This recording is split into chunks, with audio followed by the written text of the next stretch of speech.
Dünyanın ən ağıllı insanı kim olub? Einstein, Da Vinci, yoxsa Tesla?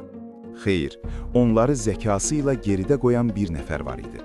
Lakin o şəxsə keçməmişdən əvvəl zəkanın necə ölçüldüyünə baxaq. Zəkanı ölçmək üçün istifadə olunan əsas göstərici IQ adlanır. IQ insanın məntiqi düşünmə, problem həll etmə və öyrənmə sürətini göstərən bir ölçüdür. Dünyada ortalama bir insanın IQ səviyyəsi 100 qəbul olunur. Müqayisə üçün desək, Albert Einstein'in IQ-sunun təxminən 160 olduğu düşünülür. Bu səviyyə onu bəşər tarixinin ən ağıllı insanlarından biri edir. Qadınlar arasında isə ən yüksək IQ göstəricisi Marilyn Vos-Savanta məxsusdur. Onun IQ-su təxminən 228 olaraq qeydə alınıb. Amma tarixdə bu rəqəmləri belə kölgədə qoyan bir ad var. William James Sidis.